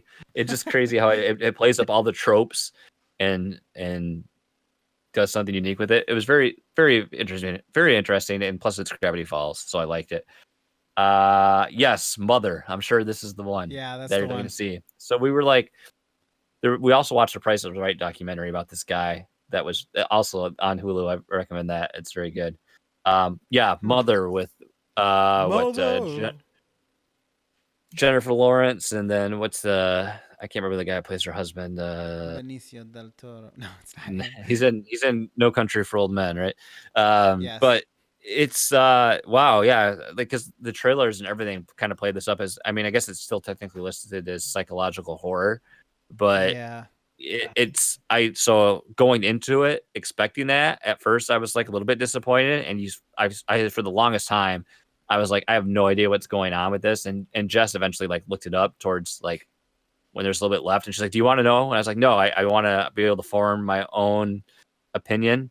Yeah. And then finally I was like, okay, tell me. And then she's like, I was like, okay, now this is making a lot more sense, because it's very much like had no idea that was the direction they were taking it. I don't want to spoil it for people on here, even though I mean the film hasn't been out for a little bit, but totally wasn't what I was expecting. Because like the trailers, you see like all these people coming toward the house and the husband acting crazy and like Ed Harris's character being crazy, but then like the message that this says, after we got done, I was just like, holy crap, people suck and I'm depressed, and we humans are horrible creatures and we destroy everything and we're Yep. terrible. Yeah, I was well, and I had the same impression of the trailers and stuff. I thought it was going to be scary, Yeah, and it's not. And almost like Crimson Peak, like in a way. yeah, but at You least that know? one had ghosts in it. Yeah. um, it wasn't very scary, but it did have a ghost or two. Yeah, I don't. It's like a movie that's not really for everyone, but the message is kind of for everyone. You know what I mean? So it's like hard to recommend just because of what happens and how thought provoking I guess it all is. But it's also can be a little bit much at times, especially when things really start revving up and it almost feels a little, I don't want to say claustrophobic, but just like Yeah. gets out of I mean, control, and you're just anxiety. it's It like, gave me anxiety a little bit to yeah, that watch. last act is like very much, yeah, anxiety and like panic and just, uh, very interesting movie. Totally not what I expected. So, and the last two things I did break down, and I got Dead Cells. I've streamed a bit of that. Very challenging game, enjoyable. What's the word the kids like to say? The combat is very fluid and fast paced and frantic. I don't remember. I can't remember what Philip Mewson says. Is it a Dark Souls like? Is It, it the it Dark is Souls hard of Dark though. Souls? I thought I like. It's weird how the progress is like tied to how you unlock things, and then I mean it's roguelike, so then you gotta die and replay everything. So essentially, when you do finish the game, you have a perfect run. You're going from start to finish, and I made it. It's funny when I got to one part I didn't think I could get past, and I got some really good weapon drops, and then I plowed through that, and then I got to another spot where it's like these enemies destroy me, and it's like, how am I ever going to get past this? So and then you just got to grind it out and get some more upgrades, and I've only fought one boss, which is hard, but I beat him, and there's like elite enemies. I mean, it's a fun game. It's a solid pickup I'm for, definitely gonna look into it myself yeah. because that seems It's like a I would fun. be interested. Have you played Docked much, or only exclusively? Yeah, I haven't played it I've only played it docked. Okay, I've because only played it sometimes docked. I had this problem with um, Shovel Knight. It was almost harder for me to go from handheld to docked because the screen feels so much bigger, and I don't Hmm. know it. I don't feel I like I know. can I read get that what's feeling when happening. I play Octopath. Okay, I felt that way. Um, no, I haven't played it docked yet. So, I mean, handheld yet, so I can't comment on that. And lastly, Nintendo Switch Online released during our episode last week, and I've probably played that more than anything else this past week. I know yeah, we've been people playing the have shit out of mixed it. feelings, but my gosh, I love playing like you and I. Like last night, I thought we were just gonna play a couple games. We played what 3 games of Tecmo Bowl and 3 games of ice hockey. We played around with tennis and something else. The next thing I know, it was like 11:30. That You know, and, tennis, dude, the way they run in that is hilarious. tennis is so bad. That's the We sound are my doing feet it. make. We are doing Nintendo Shack has a Tecmo Bowl tournament going on. I'm sure we'll do more or bigger in the future, so you could check that out. But it's been so fun to me just to play these games. I look forward to. I know, yeah. I mean, some of these games aren't that great, but the whole multiplayer component just adds so much, a whole nother dynamic to it. I can't wait till we get Blades. I hope we get Blades of Steel. I hope we get Tecmo Super Bowl. Gosh, I hope we get Tecmo Super Bowl. That'd be awesome. Uh, it's just been a breath of air to these old games, and it's been funny how what's there in nostalgia and what's actually there, because they're two very different things. Yeah, I tried playing Double Dragon, and I don't understand how you're supposed to beat anybody up in that game because when you stop punching and they get close to you, it's like freaking Bruce Lee over here smashing your face, and they get like 10 punches off. Whereas I'm just like, The jumping's bad too. well, yeah. Having to push Anytime you have to A and press B to both. jump. Yeah, Here's what I don't get though. so In the bad. first level of that, if you jump, you just jump. But then in the later stages, you do a jump kick. Okay, I was wondering about that because I was trying to figure out how to jump kick and it wasn't happening, and then I had to fight Bobo or whatever his name is, Bobo. Bobo, and I then can't wait to Double Dragon 2 because there's a guy that I always call Junta. You'll see why when we play it. You'll know why. if they ever come out, you gotta come out first. Gotta come out first. Tom Servo's dropping knowledge bombs. It's the hearts. The hearts make you level up. Look up the manual, you effing noobs. Didn't come He with didn't a say that, manual, but or he was does it? thinking it. Do He they have was the thinking manual it. on the game? Or on Yeah. there? Yeah. I'm pretty sure they I do. don't have time for manuals. That's right. So that's what I've been playing and watching Okay, and and dreaming reading and and looking at hoping. and, and pooping and loving and scooping raisins for your raisin bread. What I've been doing, let me get the quick stuff out of the way. Just kidding. There's no quick stuff. Settle in. It's going to be 2 hours. Xenoblade Chronicles 2. I'm in chapter 4, what I like to call the side missions chapter, because all you do is do side missions. It's still fun. I'm just trying to get through it because I got it from the library, and I can only have it for a month. I don't know what their policy about re-renting is, but I'm not quite. If there aren't any holds, you can recheck something out up to 3 times. Okay, so But if there's holds after you, like I was able to, I didn't, because it'll automatically. Yep. Yeah. So I was just gonna say. And I got it. I think it renewed. I don't remember if I got a second hold on Xenoblade or not, or if it was Runner 3. One of those games it did. You were like, well, I'm not gonna use. I this don't on want to Runner play. 3. I don't want to play either of you again. So yeah, chapter 4. I'm working through it. It's an anime love fest, and I need a waifu and a fedora now. The other games I've been playing, and this is really just to promote this on the channel, and that's that I'm playing through Resident Evil, the HD remaster, and I streamed that. I will continue to stream that pretty much some nights. I've decided to try and stream a little bit more, as I was inspired by you, actually, because you've been doing a good job of doing. You did the Messenger recently, and yep. Didn't you stream Celeste, or at least a little bit of it? I don't remember if I streamed Celeste or not. But you Maybe. streamed something else too, fairly recently. Yeah. But either way, yeah. So I'm having my first hour playthrough. They will be like about an hour long, no matter what I'm doing. The first hour of that game, I played through it a little bit back in the day, but I remember not a whole lot of it. Just kind of the first stuff. Like I remembered there's a gem and a statue that you have to get. Don't remember how to get it. I tried shooting at it. That didn't work. You'll see that in the video if you watch. But it's a good old time. It's fun to go back to those old games, even though it's been remastered. I mean, it's still Barry. Oh my gosh, what a useless piece of garbage. I don't ever remember him being so crappy. So he's your teammate, right? And he's like, let's split up and look for Wesker. Because we don't know this, but Wesker's doing bad guy stuff.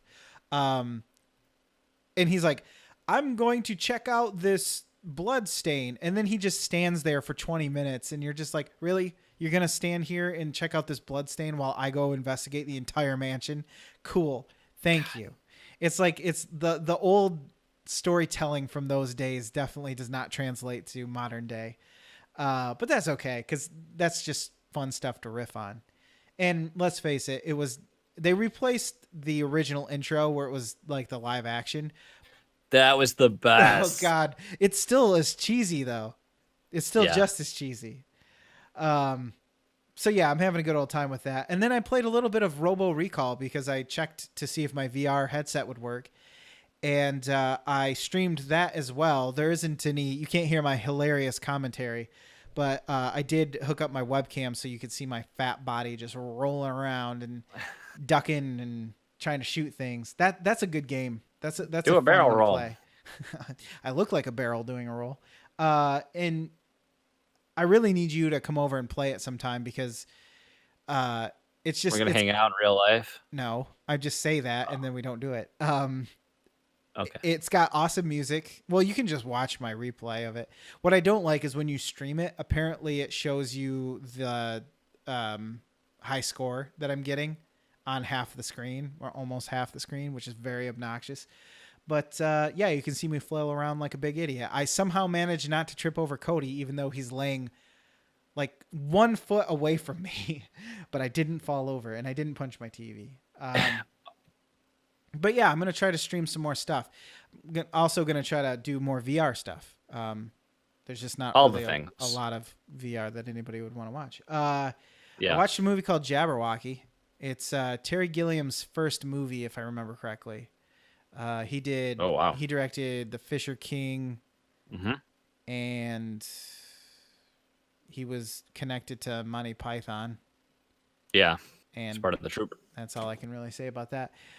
I like his. He has a certain kind of like Guillermo del Toro. He has a sort of way with his movies where they seem almost dreamlike or fantastical. This one was not very good. I watched it for completionist's sake. Brazil. That was the other movie I was thinking of. Yeah. Not as good. Not as good. It's okay to watch if you're trying to watch all of Terry Gilliam's stuff, but this one didn't strike me very like I don't know. I didn't really feel any way about it. I just kind of watched it, was done with it. It wasn't really funny. It wasn't. I don't know. It wasn't anything.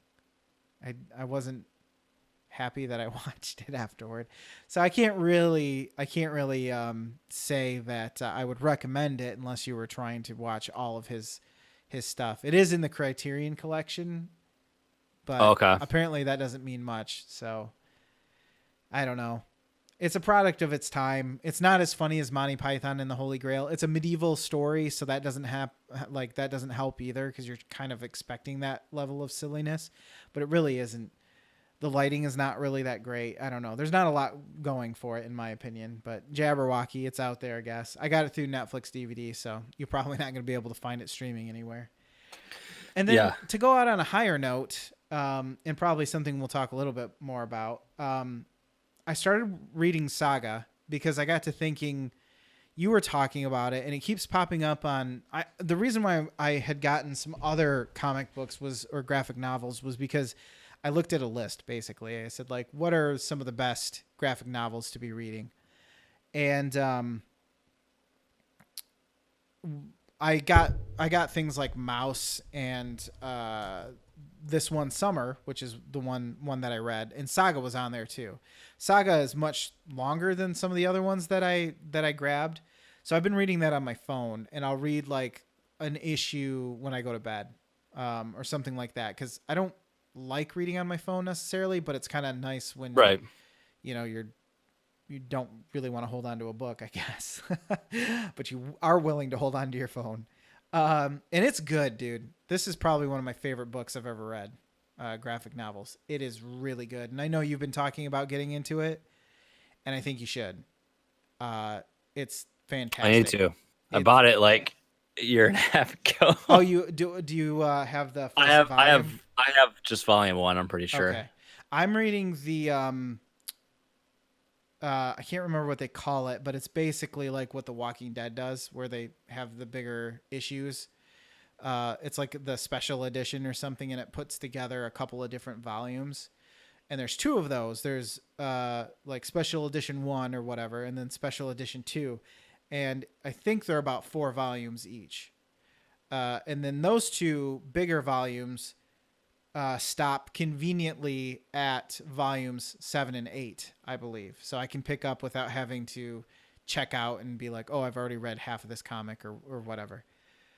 And so that's nice because the reason why I bring that up is because I'm doing it digitally and I can only rent out 9 things at a time. Yeah. So to be able to get that compacted story all in like 2 books and then a couple more at the end is pretty nice. Yeah. Yeah, it's a really good story. I don't want to talk about it really because it'd be spoiling it. So all I can say that it's top 3 easy. The other one that I read, This One Summer, I can best describe it as... Oh, yeah. I've seen that one.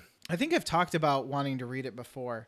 I can best describe it as like Wonder Years, sort of, I guess, because it's a coming-of-age tale to a certain degree about a girl who's like 15 years old. They go to a cabin on a lake. She has a friend there that she only sees when they go to the cabin on the lake.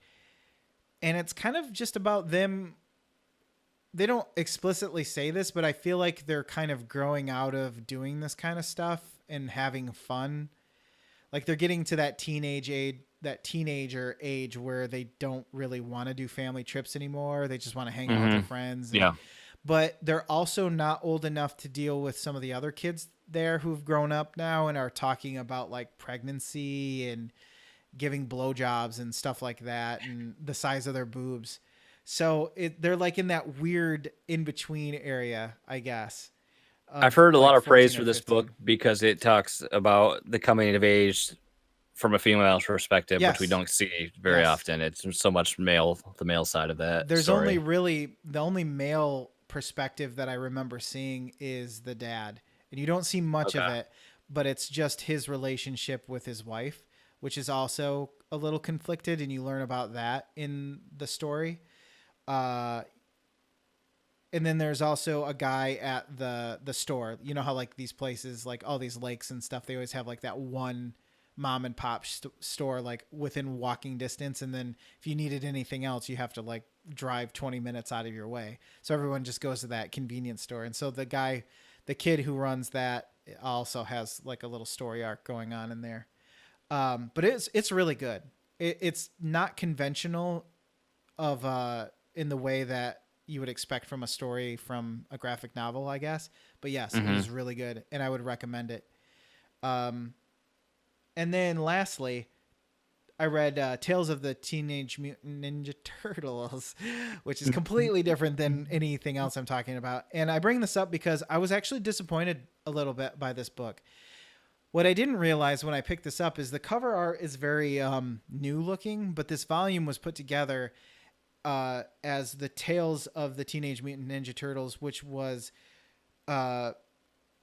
created because the original TMNT in the 80s was bi-monthly.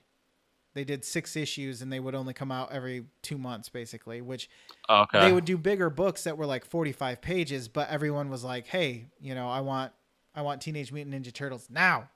And so after it had gained popularity, I guess they came out with Tales of the TMNT, which deals with stories that are kind of like one-offs or offshoots that happen during certain comic periods. Like it'll say this story happened after TMNT number 11 or something like that. Yeah.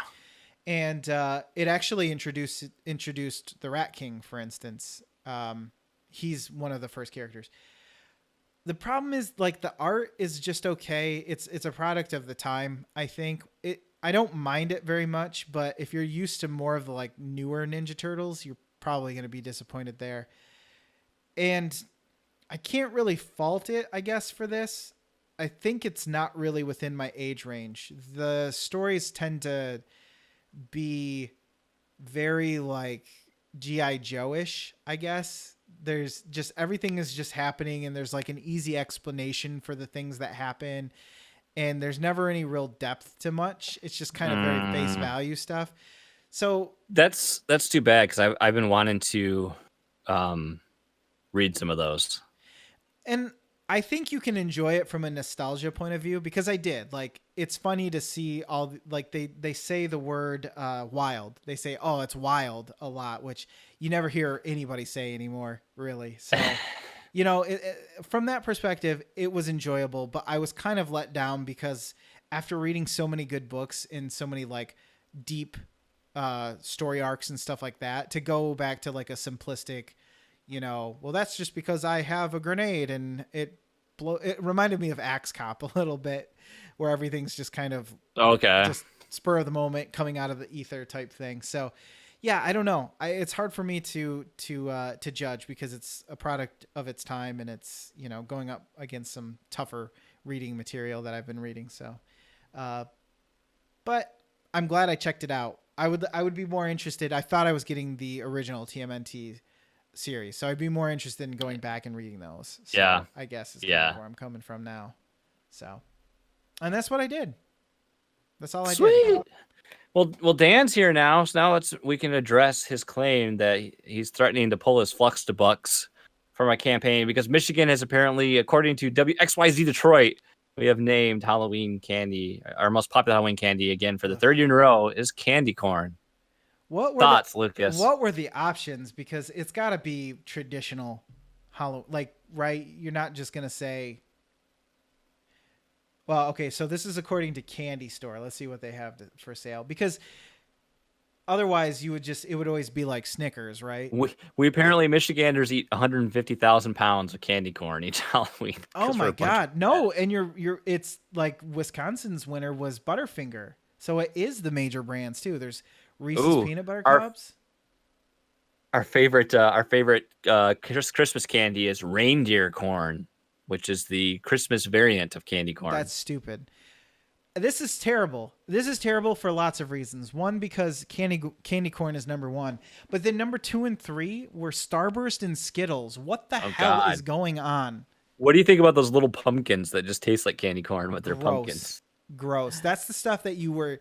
Okay, apparently not anybody else in Michigan, but I was always dreading. I don't want your dumb garbage dollar store candy. Here's a hot take. The favorite Christmas candy in Michigan is also reindeer corn, which is the same thing as Xmas color. Same thing in Xmas colors. The website said it's obviously a thing up there, like sports disappointment and flammable water. Oh, hey, to be fair, we're faring better than Alabama, who also did candy corn, and their second and third were Tootsie Pops and Hershey mini bars. That's gross.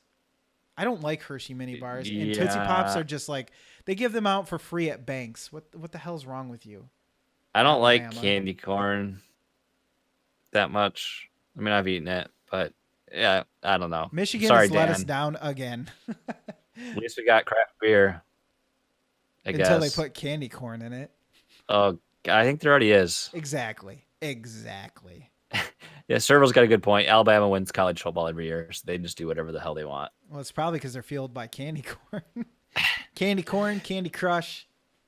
That is it. We made it. We made it through the episode. First stream on Twitch. A little whole different animal. Thank you for sticking through our rocky start. Got some good editing for Lucas to do. And you know what? We'll fix that. You know what we haven't done in a while? We haven't had a good now, Chewy, we're home.